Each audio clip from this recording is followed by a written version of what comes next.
What's up, guys? So, ever since Derek Chauvin dropped his knee on George Floyd's neck like some sort of real life Mortal Kombat asshole, I've seen a lot of changes being made, all because of this one person. And no, I'm not talking about George Floyd. I'm talking about the man who was obviously kicked in the head as a baby by an NFL kicker. And it's not me. Yes, there were 3 other officers that were involved, but none of them had their knee on a black man's neck like they were trying to relive their glory days as a KKK member. And what I mean by he's a gift and a curse, I mean none of these movements would have any of the impact they have now had he not did what he gone and did. Yeah, Black Lives Matter started back in 2013. It took 7 years and how many killings for you guys to be like, yeah, yeah. Black Lives Matter was basically Al Gore trying to convince you guys that Man Bear Pig was real, and you guys just weren't taking it super serial. I'm super serial. But anyways, after that infamous video was uploaded to Instagram, if you told me that instead of us making changes to the police nationwide, we'd have no more Aunt Jemima syrup, I'd be like, what kind of drugs are you getting, and who is giving them to you? Because we get them from the same person, and he didn't give me the same things you got. Because you're fucked up. I talked about this a little bit in this video, and I mentioned how Black Lives Matter is starting to affect things that have nothing to do with the movement itself. For example, the cancellation of the TV show Cops instead of the actual cops. And offensive cartoons are trying to make sure they don't offend anyone behind the scenes. Way to go, Simpsons. Don't know what you're gonna do considering all your characters are fucking yellow and brown. Can we get a petition for Asians to start voicing the Simpsons characters? Is that racist?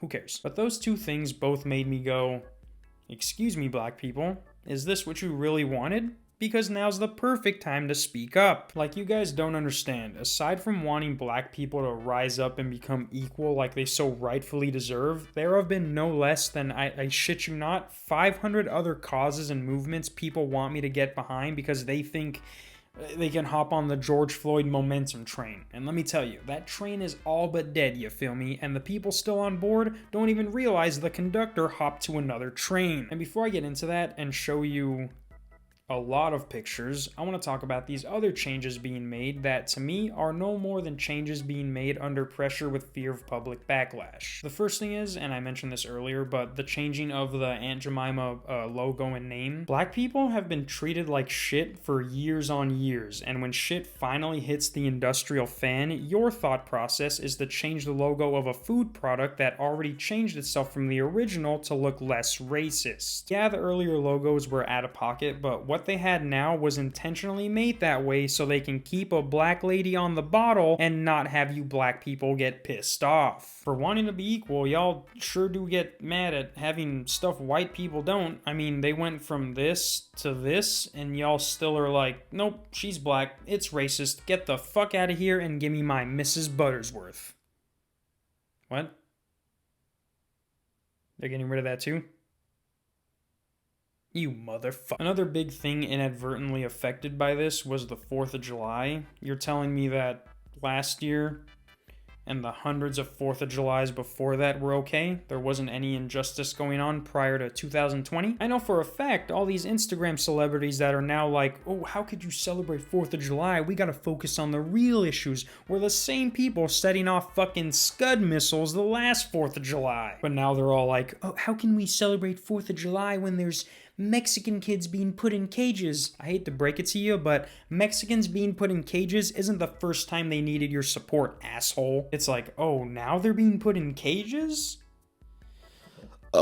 Someone should do something about that. Another thing that makes people look fucking stupid is saying that Mount Rushmore is racist, or not racist, but the people up there aren't as good as we say they were. No joke, I saw a couple of verified people on Instagram repost like those 10 slide things, and it had this picture on one of the slides. And of course, I googled that George Washington fact because I know I read that his teeth were made of like ivory or something, not even wood like everyone says it is. And of course Google was like, yeah, they're fucking retarded. He didn't have slave teeth. He was the fucking president. He could afford to have teeth that weren't made from someone who was treated like dirt. And also, how come when Donald Trump makes a speech there, it's all of a sudden a disgraced monument, but when Bernie Sanders goes there, it's like, and says old people shit like, this is a great monument, it's great for our country and whatnot. it's all of a sudden one of the greatest things America has ever made. I don't even like Trump, but y'all got him fucked up for that. He's like, well, if Bernie says it was cool, I guess I can make a speech there.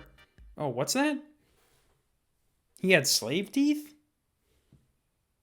Nah, yeah, you wish he did. The last big change I'll talk about, and I know there are tons more that are going to be made and are being made as we speak, but the last one that people feel really good about is the Redskins changing their logo and name. Obviously, I'm not a fucking Native American, unless you count Mexico way back, then I guess technically I am, but even I don't care about that. But the Redskins changing their name was about 20% because Native Americans wanted it to happen, and then 80% because FedEx gave them an ultimatum. You know what Native Americans really want? Their fucking land back. Y'all are dumb as fuck if y'all think this does anything for you. If anything, now nobody's gonna give a fuck about you. The Redskins were the last mainstream thing that kept you guys integrated into our society. Now you got nothing. Actually, you have the Cleveland Indians, which I was always taught growing up to never call you that because you're not fucking Indian. But I guess you can call this a win on your behalf. Not really, because like I said, FedEx gave them an ultimatum. Either you change the name or we leave. And what people don't understand is that if they didn't say that, you and your gay little petitions wouldn't do jack fuck. And when you hear that FedEx gave them an ultimatum, you're like, nice, FedEx, good guy FedEx stepping up to save the day. But then you hear that back in 2013, 10 members of Congress wrote to Dan Schneider asking him to change the name, and he said, in all caps, it will never be changed. And guess what FedEx did then?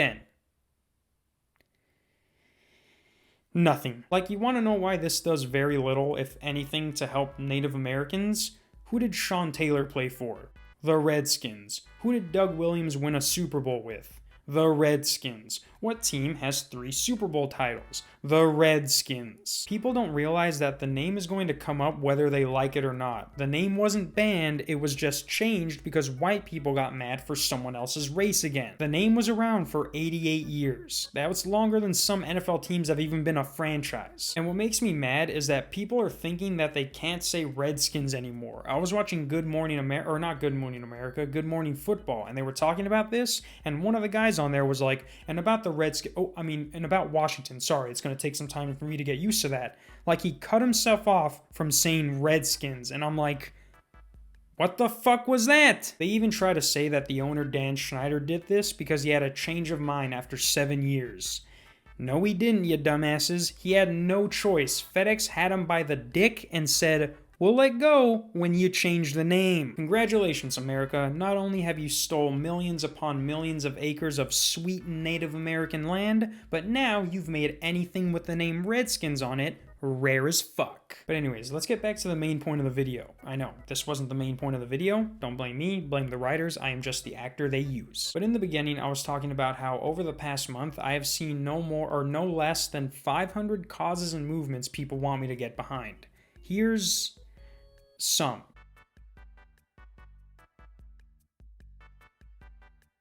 And like I said, that's some. I'm just too lazy to edit in all 200 screenshots I took. But this should be enough, considering those were all different screenshots from the first time. And I'm not saying any of these are bad. I'm not gonna read them because I don't get my knowledge of situations from Instagram, since it's obvious y'all don't fact check your shit. But do you not see how many of these I'm being shown? It is humanly impossible for me to try and keep track and support all these causes. Like, instead of just telling me to support a black business, it shouldn't matter which one. A black-owned business is like the next one. It's owned by a black person. But you guys like to post 10 slides on why I have to support a black business, and then someone else is going to show me a black-owned plant store to support. But then the next person is going to be like, don't forget about Palestine, and then someone else goes back to telling me about black businesses. Oh, but what's that? Let's talk about sexual racism now. But dog, I was just about to buy some plants from a black person. Oh, really? Have you heard about why reverse racism doesn't exist, though? No, but I mean, that's not what we were talking about. Or I don't know what. Don't be trash. What? Trash. Transphobic, racist, abusive, sexist, homophobic. All right, I'm out.